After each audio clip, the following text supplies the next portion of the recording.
2, 3, Destravando, Pode Prosperar, o podcast que inspira as pessoas. E vocês sabem, gente, que nós costumamos convidar aqui pessoas que têm histórias inspiradoras, pessoas sábias, porque a prosperidade passa por tudo isso, né? E hoje eu estou com um prazer muito grande, porque eu trouxe aqui um conterrâneo, mas não é qualquer conterrâneo, é um amigo também. E, aliás, um grande empresário, gente muito boa, vice-prefeito da minha cidade. Chega aqui, Zenildo. Seja muito bem-vindo, Zenildo, ao nosso Pode Prosperar, viu? E está assim, todo mundo já aqui mandando algumas mensagenzinhas. Pergunta isso, pergunta aquilo, fala aquilo. Mas, assim, o nosso podcast tem esse propósito de ouvir a história das pessoas, porque quem nos acompanha, quem nos assiste, aliás, se você não está inscrito no nosso canal, por favor, faça a inscrição, né? Que eu não posso perder aqui a propaganda, senão o diretor no final cobra.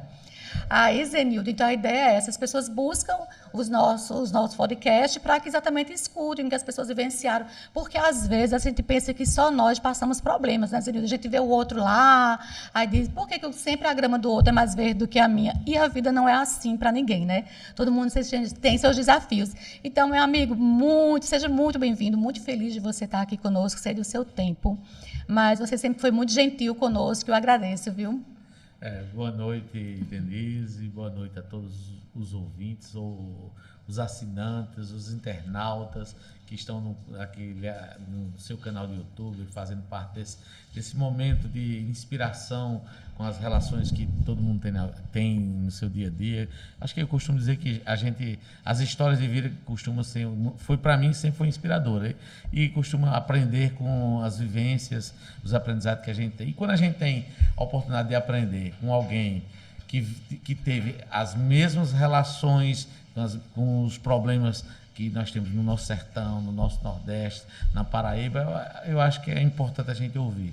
Então, assim, agradeço demais o convite, é um prazer estar aqui com vocês. Estamos aqui para falar um pouco sobre as minhas experiências de vida, as nossas histórias desde o tempo lá do Colégio Auxiliadora. Lá do colégio, né? Gente, eu não sei muito, mas eu vou dar um espetáculo porque eu sei de algumas coisas. E viver esse momento aqui com você, que bom. Com seus assinantes, participar desse momento de interação. Que bom, fico muito grata e tenho certeza que você vai acrescentar demais. Agora é o seguinte, pessoal, tá chovendo aqui em João Pessoa, eu não sei se foi Zenildo que trouxe do sertão essa água, enfim, mas o negócio hoje disparou. Acho que aí são bênçãos, né, Venil, nas nossas vidas. Se eu trouxe, não queria trazer, que nós estamos precisando muito de chuva lá, né, no nosso sertão. Nessa loucura da vida, né? Um lugar muita chuva, outro lugar faltando água, mas enfim, né? Estamos felizes em estar aqui nessa cidade que eu tenho. Eu costumo dizer que eu sou um sertanejo, eu adoro o meu sertão, mas gosto muito dessa nossa Você capital. se divide muito, na verdade, né, Zenildo? Na verdade, Denise, com a atividade empresarial, com o crescimento dos negócios, a gente tem hoje empresas que estão na Bahia, no Pernambuco, na Paraíba, né, atua no Ceará em outros ramos de atividade diversos. Nós temos, a gente acaba tendo que estar em algumas regiões, mas tipicamente nordestino. Sim. Tipicamente nesse cenário de conhecer essas raízes típicas de ser sertanejo, tão valiosas, ser nordestino, né? Que eu adoro, que eu gosto delas, aprendi a conviver com elas e tirar delas o que tem de melhor. Que eu acho que assim, as pessoas, o povo que vive no Nordeste, por essas características do tempo, das vivências, das dificuldades que nós tivemos na vida, nos ensinou a ser mais forte. Verdade. Eu acredito muito nesse mantra de que a nossa geração, a geração que hoje praticamente conduz os destinos, por exemplo, da nossa terra, é uma geração muito vitoriosa. Sim. De pessoas que empreenderam, que usaram do seu conhecimento, dessa vivência, dessa resiliência dos problemas que tiveram no tempo e aproveitaram isso para criar uma condição de se sobressair e vencer todos os obstáculos. Eu tive um dia hoje, que é um desses dias, de vencer obstáculos. E contando essa história na Superintendência do BNB hoje, de uma história lá de mais ou menos 20 anos atrás, de como a gente nunca se deixou vencer por os pequenos obstáculos que são colocados em nossa vida, e a gente soube vivenciar isso, soube aprender com eles e conseguir ter vitórias que a gente elege como vitórias importantes para a trajetória que nós temos no Grupo Pro Brasil, especificamente aqui eu estou falando. Até porque, assim, a sua vitória, a sua prosperidade, ela se espalha por várias outras pessoas, né? Ô, Zenildo, mas assim, hoje, né, de uns anos para cá, a gente tem você como uma das referências, como empresário, uma pessoa de visão, mas também como grande gestor.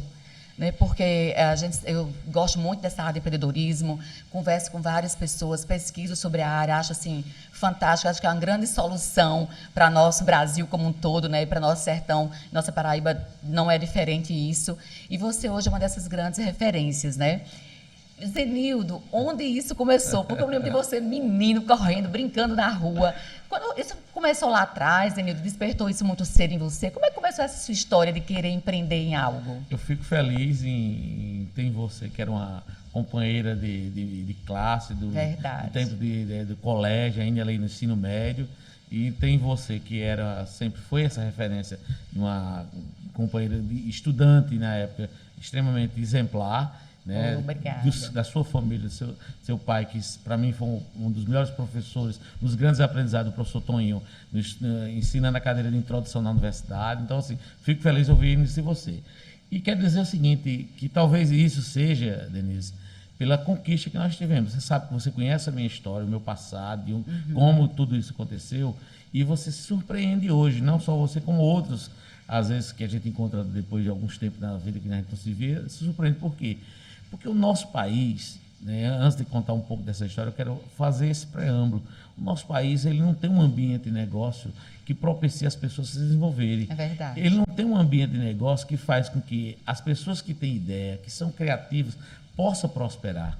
Porque o ambiente, e esse é o caso de hoje, vem ser um obstáculo que eu estou falando hoje, porque o ambiente do nosso negócio, toda a nossa legislação, ela não favorece isso. Sim. Quantos amigos são empreendedores, são capazes, têm ideias brilhantes, mas não encontram ambiente, não encontram espaço, não encontram um país que lhe dê condição. E é o que eu falo aqui, é a condição financeira. Né? O campo não é fértil. Como é que se cresce uma ideia sem ter um aparato financeiro? Então, o nosso país, ele não consegue ter isso. A nossa legislação, a estrutura de governo não consegue entender que ele precisa criar um ambiente de negócio mais favorável. Aí eu digo um banco de desenvolvimento, a estrutura dos bancos de desenvolvimento sejam voltadas com essa visão de acreditar no potencial que as pessoas têm. Porque eu sou alguém que, se tivesse tido alguém que acreditasse lá, talvez a gente estivesse num patamar ainda maior do que nós tivemos.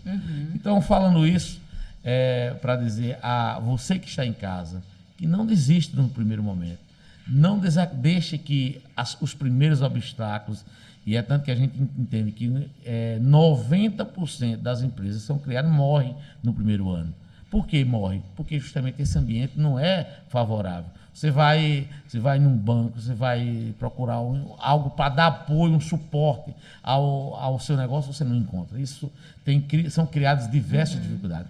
E essas são as discussões que eu tenho, às vezes, quando alguém que cita exemplos lá de fora, de mercados que são extremamente mais abertos a isso. Um mercado japonês, o cara vai citar exemplos de empresários que cresceram, que teve empresas que chegaram a ruir, voltaram a crescer, mas o ambiente de negócio são diferentes. Então, a nossa história, para começar, ela poderia ser resumida nisso. Nós somos uma empresa que nasceu da rifa de um bode e hoje nós temos hoje quase 950 colaboradores, atua em 4 estados, né, representa grandes marcas dentro do nosso portfólio de negócio. Nós representamos 2 grandes marcas que são nacionais, como a marca Honda em vários estados e a marca Ambev, quase 100% no estado da Paraíba. E talvez, assim, se você perguntar qual é o seu grande capital que você tem hoje, a nossa gente. Acreditar nessas pessoas, fazer com que as pessoas que começaram a sonhar comigo, a entender que era importante acreditar no seu talento, fazer com que o seu talento fosse revelar a condição interior, encontrar um ambiente que tivesse esse espaço para revelar esse talento, foi isso que nos fez ser o que somos hoje. Criar um processo, um método, claro, o que nos norteia é o nosso processo. O nosso método de treinar, de acreditar em pessoas. Então, esse método, junto com o processo, criou uma receita vitoriosa. Então, a empresa que nasceu próximo ano, dia 14 de janeiro de 2024, nós estaremos fazendo 30 anos. Nossa, 30 o tempo anos, passa rápido, né? 30 anos de um Uma negócio história bonita, que gente. nasceu da rifa de um bode. Eu iniciei pensando que ser empreendedor em 1994. A gente fez faculdade, terminou lá no Polo Valente 2, né? E na época não era, segundo grau, fizemos vestibular. É. Não passei, era eu, na verdade, eu e Fábio Tairone, que hoje é o prefeito de Souza. A gente, rapaz, vamos montar um negócio. A gente montou um negócio, né? A gente não tinha o dinheiro ali para pagar as inscrições na junta comercial. Então a gente vamos fazer a rifa de um bode aqui. Aí a gente criou essa rifa do bode, né? E saímos vendendo essa rifa e juntamos o dinheiro. E aí, desse dinheiro, a gente conseguiu fazer a inscrição na junta comercial, que era o princípio de tudo. Depois, a gente foi tentar trabalhar com representações, né, distribuições, de representações migramos para distribuições. E em 95 a gente montou uma operação lá na Paraíba de massas e biscoitos, chamada Bona Mesa. E quando, depois de 5 anos nessa operação, a gente chegou a ter o maior share de mercado, tanto no interior da Paraíba quanto no Rio Grande do Norte. E em 2001, ali, mais ou menos, existe uma separação entre eu e Tairone, entre Fábio. O Fábio vai para um lado, eu vou para o outro. A gente montou a operação da Ambev, ali estava nos meados de montar essa operação. A gente decidiu separarmos, né, a sociedade, e eu continuei nesse mundo de operação de Ambev. Era uma operação de escola somente, que a gente estava montando na área de Souza, era uma área branca que a gente chamava. Depois apresentei um projeto à companhia, a companhia se interessou pelo nosso projeto, e a gente criou, na época, viramos um incorporador, que era um modelo de negócio que ele tinha para incorporar revendas, e a gente saiu incorporando 10, 12 revendas que tinha na Paraíba, e nos transformamos hoje na revenda única da companhia, fazendo assim um overview, um resumo. E nisso, depois, no ano de 2009, a gente criou um negócio de varejo chamado Hora 10, que era uma rede para buscar capilaridade dentro das operações da própria Ambev, e criamos essa rede de varejo, que chama-se Hora 10. E em 2012, nós iniciamos no Mundo Honda. A gente comprou uma operação em Souza também, fazia ali 20 anos que tinha essa operação em Souza. Você está sempre prestigiando nossa terra. Exatamente, minha terra, né? Claro, onde eu nasci, onde moro. E aí a gente comprou essa operação de Honda, depois ampliamos essa operação, depois fomos para o estado da Bahia, depois para o estado do Pernambuco, e depois em Campina Grande, onde tem uma unidade nossa em Campina Grande. Também criamos, junto paralela à Honda, uma unidade de distribuição de atacado de peças, que chama DAP, que é Depósito de Atacadista de Peças. E essa operação atua hoje no estado da Paraíba, Rio Grande do Norte, Ceará, Bahia e Pernambuco, né? E depois, no ano de 2015, a gente montou a Unida, que é uma construtora aqui na cidade de João Pessoa, que faz incorporações em prédios residenciais, e atuamos ali na área de Manaíra, Bessa. Você conseguiu diversificar, inclusive, né? Extremamente diversificado. Isso. Nosso negócio é extremamente diversificado, e eu acho que isso foi muito o que a gente foi criando dentro do nosso negócio. A gente criou lá em 2004, acho que isso é um negócio importante. A gente criou uma universidade para o Brasil, que era uma universidade de treinamento e formação de lideranças. A gente ia formando a nossa liderança do jeito que a gente da maneira de ser sertanejo, com as nossas crenças organizacionais, os valores que a gente tinha. Então aí a gente criou praticamente um time de vencedores de liderança própria. Então, assim, costumo dizer, dentro de todo esse crescimento de uma empresa do interior da Paraíba, a gente não tem uma liderança que não seja formada dentro de casa. Bacana. Então, todos hoje, nós temos hoje uma equipe de quase 30 líderes, sendo praticamente 18 mulheres e 12 homens, a equipe lá é mais fortalecida de mulheres. E todo esse time foi formado em casa, na nossa Universidade Pau Brasil, fruto desse conhecimento, de ter familiaridade com o nosso modelo de ser, nosso jeito de fazer as coisas, com o nosso jeito de liderar, e com esse lema que eu acho que é indissociável de todo mundo. Para ser líder para o Brasil, ele precisa atingir resultados, do jeito certo e da maneira correta, com gente. Meu da maneira amigo, correta. você deixa a professora feliz demais. A professora é amiga, porque assim, você está unindo gestão com conhecimento, empreendedorismo e conhecimento, isso é fantástico. Porque muitas vezes, assim, infelizmente, né, os gestores eles esquecem da necessidade de qualificar as pessoas, assim, a encontrar o pronto. Ninguém está pronto, né, Zenildo? Na verdade, a gente contribui também para a experiência positiva do outro. Isso é muito bacana. Mas, assim, deixa eu só falar um negócio aqui. Olha que bacana, gente. Olha que bacana. Você falou que tudo começou com a rifa de um bode. Eu me lembrei aqui de uma história, e aí eu estava morando nessa época em Manaus, no Amazonas, né? E dava aula de marketing para os cursos de administração na Universidade Federal de lá. E aí, na ocasião, tinha lá um aluno que trabalhava numa dessas companhias de cerveja, porque eu também já trabalhei, né? Inclusive, aqui respondi pelo marketing, Paraíba, Rio Grande do Norte, uma época. Mas, enfim, aí ele trabalhava como vendedor e estava um dia muito chateado. Ele disse, professora, eu queria sua opinião. Aí eu disse, pois não. Ele disse, olha, eu sou vendedor de tal empresa, né? E aí, eles estão adotando uma coisa muito que eu acho muito errado. Eu falei, o que que é? O pior vendedor do mês, eles estão premiando o pior vendedor do mês. Eu disse, sério? Que prêmio é esse? Ele disse, não, então, eles mandam, se você não bateu as metas nas vendas e for o pior local, né, o pior desempenho daquele mês, você leva um bode para casa. E você não pode deixar o bode emagrecer.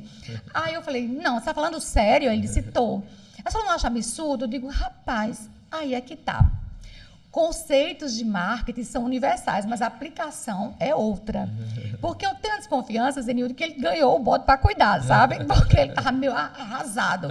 Mas eu disse a ele, olha só, você dizendo isso aqui, mas se fosse lá no meu sertão, o povo ia gostar, porque, meu amigo, uma buchadinha de bode não tem nada melhor. Aí ele disse, não, professor, eu estou falando sério. Eu disse, eu também. É isso que eu quero mostrar para você, que você pode ver as coisas... O mesmo coisa com duas visões diferentes. Aí quando você me trouxe isso, Zenildo, assim, eu não lembrava, não sabia dessa história da rifa do bode. E digo, meu Deus, como a mesma coisa, né? Um elemento comum, mas uma pessoa não aproveitou aquela oportunidade, porque de repente, assim, sei lá, duplicasse o tamanho do bode, de repente. E o outro, né? Vocês lá, os dois estudantes, né? Super jovens, aproveitaram essa oportunidade e fizeram um patrimônio, um grande negócio, um império hoje que vocês estão aí à frente, né, liderando várias pessoas. Então, assim, vê como uma questão muitas vezes de ponto de vista, né, Zenildo? Eu acho assim, se você me perguntar o que é que mais você pode se orgulhar, né, dentro dessa trajetória de fazer 30 anos e eu sei que a gente conseguiu ter um crescimento muito acima da média, digo, de forma material, de estrutura e tudo mais, mas nada disso tem sustentabilidade, nada disso é um alicerce forte quanto essa condição de termos criado, né, uma formação de liderança consistente, de ter criado pessoas que podem sonhar dentro dessa estrutura do nosso negócio, em se tornar sócio do negócio, né? Por exemplo, meu sócio na operação de Patos, ele nasceu comigo na operação. Ele a primeira experiência dele no nosso negócio, ele praticamente entrou como um motorista da empresa ali, e aí foi estudar. Na empresa. Cresceu com ela. Hoje é um Green Belt, é um cara que é uma referência, que é o Francisco Alisson, e muitos outros dentro da organização. Estou dando aqui um dos exemplos. Então, assim,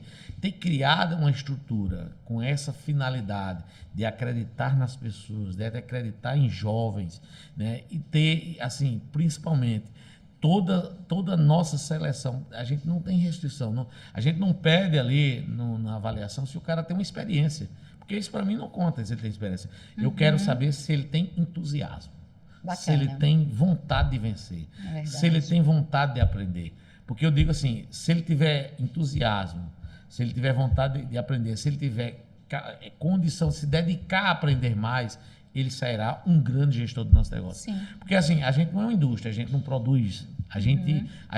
É preciso que nosso negócio, para ser bom, ele precisa aprender a se fazer gestão. Sim. Ele precisa aprender a ter um conceito de saber liderar, saber conduzir pessoas, fazer as pessoas, levar as pessoas de um patamar a outro. Então, assim, se fosse dar um resumo de o que é uma liderança para o Brasil, é aquele cara que tira 30 dias de férias e o telefone dele não toca.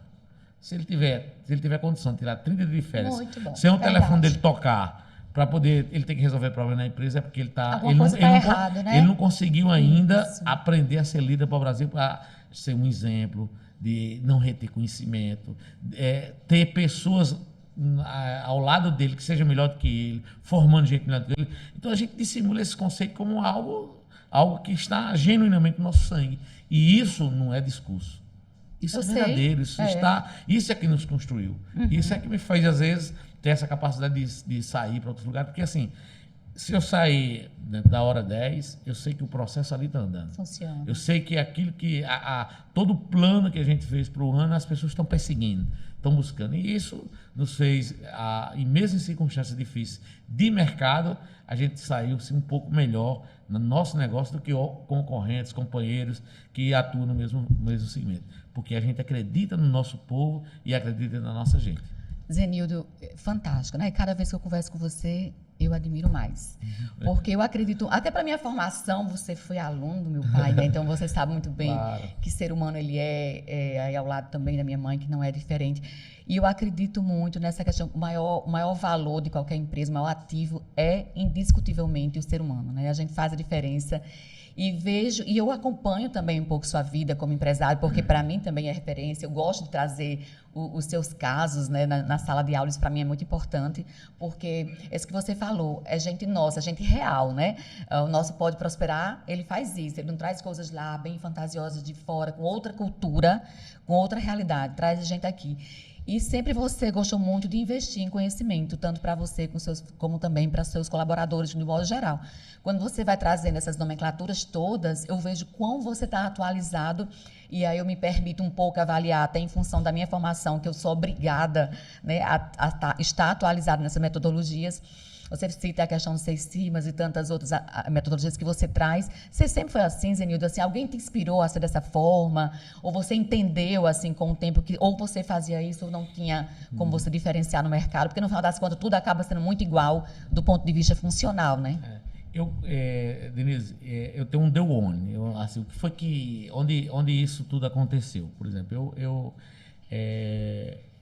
fui convidado na época, pela experiência que a gente já tinha, por toda essa visão que a gente já tinha, a gente foi convidado em 2005 pela PepsiCo, né, teve um encontro, um MBA extensivo da PepsiCo lá nos Estados Unidos na época, né, era uma turma que tinha os cursos de mês e fazia uma extensão, aprendizado dentro do mundo deles. E lá a gente foi, né, para conhecer todas as operações dele e tal. E lá eu entendi que, assim, que você pode, às vezes, você ter brilhantes ideias, ter, às vezes, capital para fazer isso, mas você consegue evoluir, crescer até um patamar de 10%, sei lá, 15%, né, um número hipotético aí qualquer, você consegue ir. Mas você dá grandes saltos, é preciso ter conhecimento. Você só dá grandes saltos com conhecimento. Só dá grandes saltos se você tem uma cultura organizacional, né? Se você tem um processo que lhe sustenta com um método correto para lhe sustentar, né? Para seguir esse processo. Então, quando você tem que dar esses grandes saltos, é por isso que às vezes você encontra um mercado, digamos, um oceano azul, um mercado ali, né? Então você cresce rapidamente, em um ano você tem 10, 15% de mercado. Mas e aí, depois quando quem é líder do mercado começa a se incomodar com você, como é que você dá esse salto seguinte? Precisa ter conhecimento. É como você perguntar a alguém, por que você tem uma meta digamos, de vender 100 coisas? Por que você não está batendo a meta dele? Porque falta conhecimento. Se você já tivesse o conhecimento, você estaria fazendo lá. E o que é que faz isso? Como é que você persegue esse conhecimento? Se você estuda ele, se você entra dentro dele, se você cria um ambiente onde as pessoas possam errar, onde as pessoas possam desenvolver o talento, observando o mercado, entendendo o mercado e fechando os gaps que tem todos os dias. Quando você faz isso, você cria esse ambiente das pessoas quererem ultrapassar alguns limites que até você não tinha, que buscando esse conhecimento, aprendizado, trazendo conhecimento, informação que gere mais conhecimento para o negócio. você vai ultrapassar os seus limites. Eu não tenho dúvida disso. Sim. Só se consegue evoluir a um patamar maior de grandes organizações, que antes as pessoas entendiam que não era possível você pensar que alguém do interior pudesse sonhar ao tamanho das coisas que a gente sonhou e que a gente conseguiu. Exato. Mas isso foi tendo isso, entendendo que a gente é capaz de ir até onde nossos sonhos sejam capazes de nos levar. Você tem, isso é muito mental, essa força de potencial espiritual está em cada um de nós. Verdade. Não tenho dúvida que está em cada um de nós. E a Verdade. gente só basta liberar, encontrar um ambiente que a gente possa liberar isso, colocar isso e tocar os seus sonhos. Nunca deixe que ninguém tire essa sua vontade de sonhar. Eita, que isso é muito bonito. Eu disse a vocês, gente, eu falei para vocês que o homem era bacana.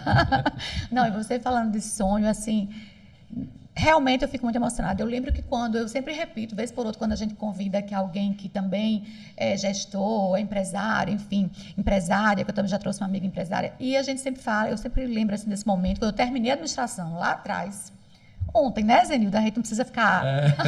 Porque, afinal de contas, quando você se permite o conhecimento, você está sempre atualizado. Então, assim, eu estou na área da tecnologia, está tudo certo. Não importa se eu nasci no off. A alma está sempre jovem. Exatamente, exato. E aí, assim, é muito bacana quando você traz essas questões, inclusive, porque na universidade, quando eu concluí, né, na aula da saudade, eu gosto de repetir essa história porque ela me chocou, o professor falou assim, bom, agora vocês já terminaram, vocês agora são administradores formados. Por favor, quando forem para a empresa, deixe o coração em casa.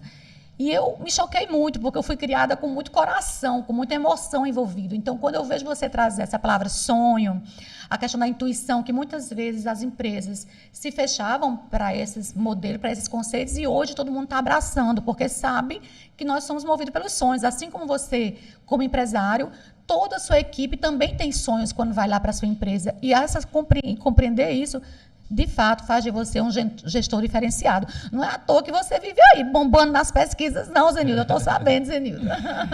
Olha, Denise, eu sou um questionador. Né? Eu entendo que a área de administração, o modelo americano, mais ou menos, isso não são números, não posso dizer que são números exatos.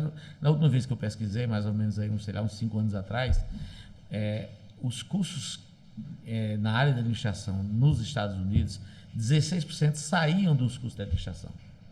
Né? Então, as pessoas tinham no curso, tem lá, né, nessa revista científica que eu tinha lido na época, tinha no curso de administração uma grande fonte de inspiração para desenvolvimento mental, dessa capacidade de sonhar, de empreender.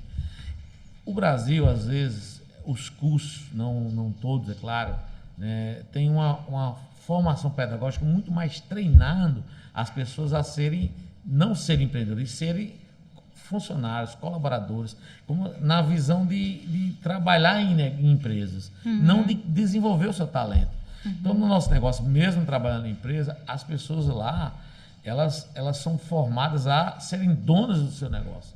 Né? Digamos, ele ocupa um espaço, né? Mesmo sendo um colaborador, claro, tem regra, a empresa tem sua constituição. Tem um objetivo organizacional, né, que precisa ser respeitado. Social e tudo mais, mas assim, e isso foi coisas que a gente foi criando dentro da estrutura organizacional. As pessoas sonham como dono. Então, assim, elas pensam como dono, elas têm atitude de dono, elas agem como dono. Então, isso foi muito dessa formação interna. Então, assim, os cursos precisam, no modelo pedagógico, fazer as pessoas pensarem como empreendedores criativos e nessa mentalidade de estarem no mercado atuando como resolvedores de problemas, atuando resolvendo problemas e sabendo que quando você pega um problema e você vai resolver, você não conhece e vai buscar o conhecimento necessário dentro da área de administração, dentro da ciência, dentro das experiências de benchmark, você vai trazer mais conhecimento para dentro do negócio. E é essa experiência vivida do negócio, viver essa experiência, e você tem no seu modelo uma forma que esse conhecimento fique para o negócio. Porque daqui a um tempo, o Grupo Pau Brasil não estará mais com o Zenildo. Então, ela é fruto da sociedade. O Grupo Pau Brasil, ela na última leitura do ano de 2022, só a Pau Brasil de Souza foi a 7ª maior em arrecadação do estado da Paraíba. Olha que bom. Dentro da nossa leitura, nós estamos hoje ali entre os primeiros colocados da Paraíba. Então, essa empresa pertence ao povo do sertão, porque ela tem um compromisso social, ela tem um compromisso de informação. Ela é um agente de transformação social mesmo, sem dúvida. A gente não pode ter no negócio apenas um negócio para ganhar dinheiro. Ela tem que ter esse compromisso, esse papel social que a gente forma para as pessoas e a gente disciplina. É claro que a instituição não é filantrópica. Lógico que não é, mas é preciso entender nessa mentalidade qual é o meu papel social, o que é que eu contribuo socialmente para a minha sociedade, onde eu ofiro meus lucros. Então, tem que ter esse retorno, né? Porque, assim, eu acho que... a sociedade reconhece, né, Zenildo? Porque, assim, eu acho que hoje, muito mais do que antes, eu gosto também de pensar, quando nós éramos... Ontem, né, bem jovens, a gente não tinha muito essa preocupação, por exemplo, com validade de produtos, com a questão de jogar lixo na rua, coisa desse tipo. E hoje isso mudou, graças a Deus, e a sociedade tem compreendido isso, que a empresa que tem esse compromisso é uma empresa que quer que seja bom para todo mundo, que não dá mais para ser bom somente para a empresa, tem que ser bom para a sociedade, porque ela vai responder, ela está atenta a isso, né? Não tenho dúvida que os tempos já são assim e ficarão ainda mais. Nós seremos ainda mais cobrados por esse Também papel. Acredito nisso. Ainda seremos muito mais cobrados por isso. Então, assim, olhando para isso, olhando para essa visão do que a gente pode fazer, então a gente tem buscado fazer esse nosso compromisso de ser cada vez mais, mas crescer com nível de sustentabilidade, com essa visão de que eu participo de um ciclo social. Então, eu preciso contribuir de forma positiva, que a minha presença ela seja uma presença positiva na sociedade onde eu estou inserido. Sim, perfeito. Agora me diz uma coisa, assim, isso é extremamente importante para o Pode Prosperar. Todo líder, né, ele tem, logicamente, aí uma responsabilidade sobre as pessoas, mas ele também tem seus momentos, eu não diria solidão, né, solitude, algo nesse sentido. E quando você, como líder, que bate aquele problemazinho, o dia não está o melhor dia, né, porque, afinal de contas, o Cortella já diz isso, a gente não precisa ficar bom o dia todo, vai do jeito que está. Como é que Zenildo faz para, não, peraí, vamos melhorar isso, vamos melhorar esse astral, não consegui aqui, mas vou conseguir ali. Qual que é, assim, o teu comportamento diante dos teus obstáculos? Eu acho assim, a pandemia me trouxe muita reflexão sobre a relação na vida e tal. E, assim, não tenho dúvida, em razão das dificuldades que a gente teve, como dá para se imaginar, eu contando de como a gente cresceu, como a gente nasceu, dá para se imaginar o quanto a gente foi envolvido, trabalhou, quantas horas, claro, eu cheguei a trabalhar, digamos, sei lá, mais de 5 anos, 18, 17, 16 horas por dia, né? E trabalho muito menos hoje, muito menos. E a pandemia me fez ter muitas reflexões né, sobre isso. Então, assim, eu sempre fui, às vezes, talvez mais estressado. Hoje eu sou um cara muito mais light em relação a isso. E uma das coisas que me fez ser assim, né, foi o esporte. Então, assim, eu gosto de correr, pratico a corrida de rua, atividade, né? Corrida de rua, né? Aprendi, por um objetivo, eu quero correr uma maratona de 42 km, mas quero correr essa maratona bem, assim, correr dentro de um nível, um pace abaixo de 6 e chegar muito bem. Então, treino, né? Criei isso isso tem fortalecido, assim, para poder aprender muitas coisas e interessante como a maratona, correr uma maratona é um negócio que dá um aprendizado muito, enorme de você entender, ter disciplina, criar uma estrutura, ter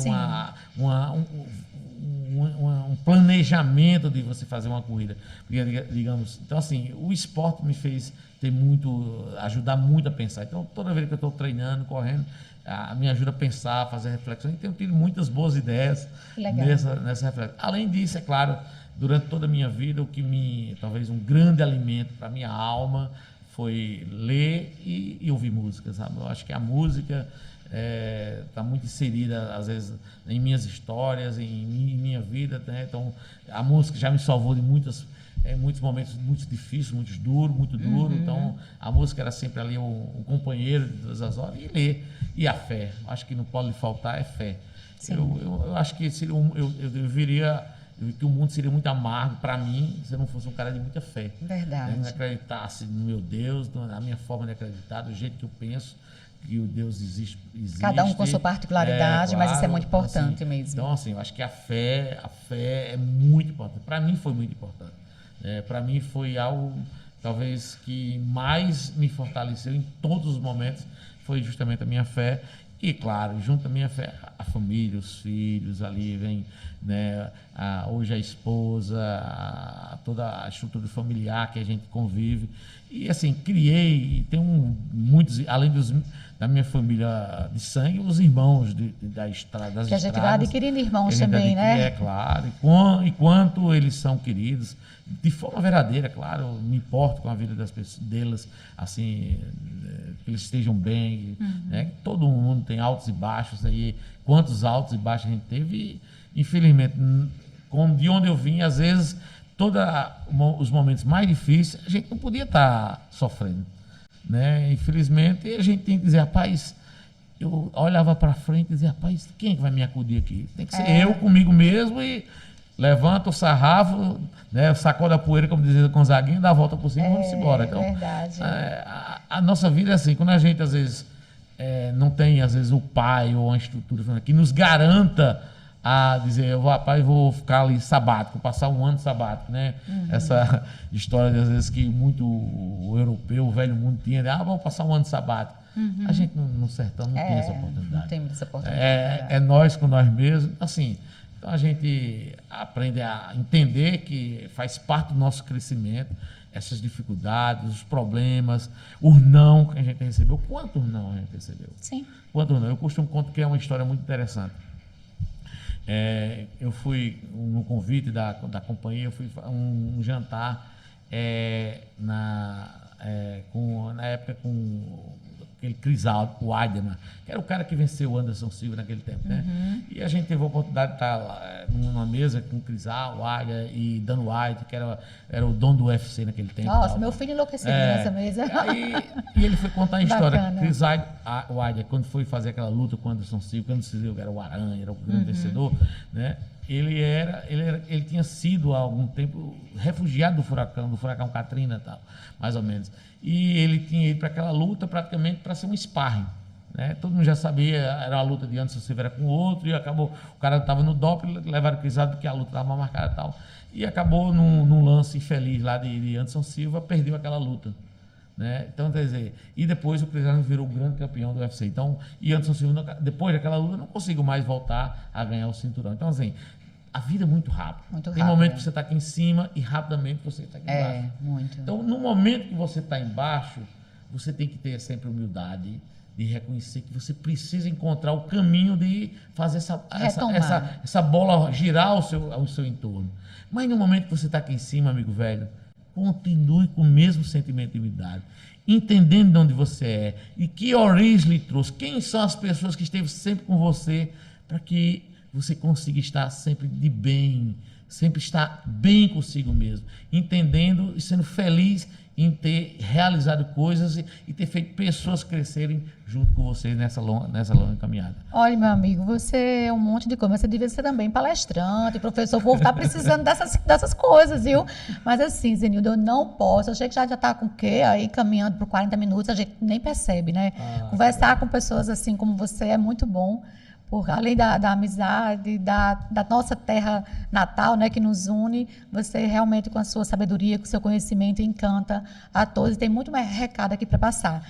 Mas, assim, o Zenildo que empreendeu, que tem toda essa visão, influenciou o político, ou o Zenildo já nasceu muito inclinado como ser político, pensante, crítico, apreciativo, e virou empresário e voltou? Como é que foi aí esse momento? Porque você hoje é vice-prefeito de Sousa, né, já por 2 mandatos, super bem cotado para ser prefeito de Sousa também.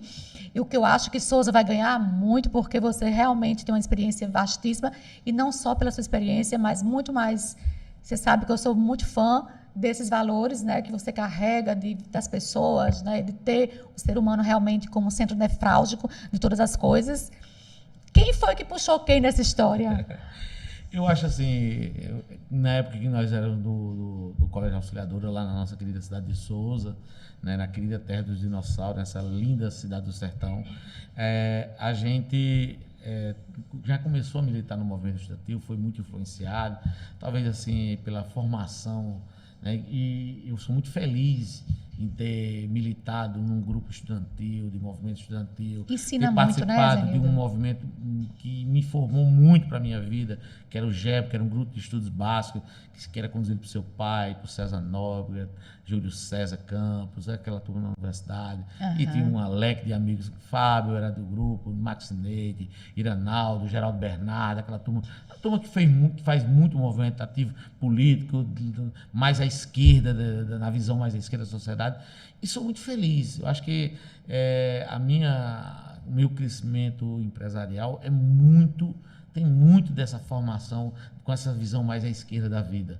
Isso me fez ser um ser humano mais que tem uma visão de entender a alma do ser humano, entender as dificuldades que o ser humano passa, ter essa sensibilidade de onde eu vim, das coisas que passei. Eu sou fruto da escola pública. Eu estudei minha vida inteira em escola pública. Você está em casa, eu estudei o primário, né, o centro de treinamento, depois ganhei uma bolsa, passei 3 anos na escola de Freiras, que era a Colégio Auxiliadora, depois fui para o Polo Valente 2, Universidade Federal. Então, assim, militei a vida inteira em escola pública. Então, assim, tenho muito um compromisso de entender que eu tenho que pagar de onde eu vim. Acho que nós temos uma conta a pagar. Verdade, de onde a com a gente recebeu. sociedade, O poço que a gente recebeu, a gente tem que retornar algo que a gente bebeu. Então, assim, se todo mundo pensasse então, assim, né? militei na vida, aí comecei a militar na política estudantil, depois na atividade política, de participar de campanhas memoráveis, a memorável campanha de 89 e tal. Então, assim, isso tudo nos entusiasma, nos apaixona. E a política, para mim, ela tem ali o conceito básico, que é a arte de fazer o bem. Então, eu digo que assim, ser empresário, ter sucesso, não quer dizer nada que você vai ter sucesso na política, porque são ramos que são totalmente diferentes, sim. Porque você ser empresário, você conduz estruturas, você tem a gestão empresarial é diferente da gestão pública. Sem na gestão dúvida. pública, você trabalha com vida, com ser humano, você tem que entender de gente, você tem que entender as necessidades, você Das tem que dores entender humanas, qual é o dos papel anseios. qual o papel que uma prefeitura, que um Estado, né, que o Estado em si tem na sociedade. Como é que se pensa num país como o nosso, um país pobre, um país de um nível de desigualdade tão grande, como é que se pensa em um país desse sem ter um Estado presente? Né? Eu costumo dizer muito isso aos meus colegas que defendem o liberalismo total. Rapaz, o liberalismo total pode ser até bom, onde tem muito dinheiro, onde as pessoas já estão realizadas, onde você não tem déficit educacional, você não tem déficit de alimentação, a história déficit de das moradia. realidades diferentes que Então, você assim, traz, né? Você tem que entender disso. Sim. A gestão pública, você passa por isso. Você tem essa sensibilidade de entender a dor emergente do próximo. Saber que a prefeitura, que o Estado, ela tem que ser essa muleta mesmo, que dá um equilíbrio à sociedade entre quem mais tem e quem menos tem. Sim. É importante ter esse conceito básico. Então, assim, tem algumas diferenças. Então, tendo isso, aprendi que a gente pode ser uma oportunidade na cidade que eu aprendi, que cresci, na cidade que sei que vou morar e que vou morrer, né, na cidade de Souza, e ajudar. No momento difícil que Souza estava, no ano de 2012 a 2015 ali, é claro, me decidi ser candidato, depois a gente se uniu com o Fábio, que já tinha feito a gestão de 2008 a 2012, tinha feito um grande governo, né? Então eu decidi naquele momento se unir a ele, e agora, né, a gente é uma opção no governo de Souza, e estamos aí nesse momento, né, tentando fazer Souza continuar com esse governo transformador que nós temos hoje em Souza, né, fazendo a cidade crescer, evoluir, levando a autoestima. É tanto que a gente criou um slogan para Souza: Souza, terra de gente feliz. Olha aí, olha aí. Esse slogan é forte, viu? É forte. É muito forte, é assim que a gente tem que ser. É assim que Zenildo não é? É assim. A gente tem a obrigação de É ser. verdade, Às vezes, é claro, que como a gente falou, a gente é humano. O ser humano, ele vai ter momentos de tristeza, tem seus problemas. mas a gente tem a obrigação com o próximo de ser feliz. Sim. Né? Com o próximo de Claro. ser feliz. É, nosso papel. Ah, gente, muito bom conversar com você, viu, Zenildo? E eu tenho certeza que essa não vai ser a primeira vez, até porque eleição vai ser o ano que vem, né? Depois da posse você volta, né? Se Deus quiser, o Pode Prosperar vai fazer ainda mais sucesso, depois da sua vinda principalmente, e a gente volta a conversar, porque eu acho que o nosso papel, assim, cada um, né, dentro do seu papel, e eu tenho muito esse pensamento seu, que a gente adquire de conhecimento, que a gente busca para nós, a gente tem que espalhar para as pessoas, que o mundo só pode ser melhor se todo mundo realmente tiver. Eu digo, enquanto eu tiver que pagar a conta alheia, não está justo. Nem para mim, nem para o outro. Então, o outro tem que saber pagar a conta igual a mim, né? Verdade. Então, É isso. Eu que agradeço, Denise. Obrigado pelo convite. Obrigado a vocês que tiveram a paciência aqui de nos ouvir nesse pequeno tempo que nós estivemos aqui presente. E espero contribuir. Nosso papel é de querer contribuir, ajudar. E o Grupo Pau Brasil está de portas abertas lá para gerar conhecimento, formação e acreditar na nossa gente. Que bacana, E gente. vamos prosperar. Vamos prosperar. Gente, muito obrigada. E, por favor, já estou dizendo aqui, assine, olha aí, assine. Me confundi com a história. E faça inscrição no nosso canal, porque esses diretores aqui ficam no meu juízo, diz que eu nunca faço propaganda. Porque eu sou profissional de marketing, mas não faço propaganda. Vou fazer. Assine o nosso canal, faça o like, o que mais? Compartilhe, o que mais, Lincoln? Tudo isso aí, né, gente? E eu ainda vejo o nosso Instagram, que nós teremos os nossos cortes e vamos passar para Pau Brasil, vamos passar para Zenildo e colocar lá no nosso Instagram também. Pessoal, muito obrigada. Zenildo, muito, muito feliz pela sua vinda. Você sabe que realmente eu admiro você como pessoa, como ser humano, como político, como empresário, porque é uma área que eu sou muito apaixonada, que é a gestão de empresa. Então, você vai ser sempre muito bem-vindo. E eu não tenho dúvida, estaremos juntos, estaremos juntos, sim, nesse novo mandato. Grande abraço, meu amigo.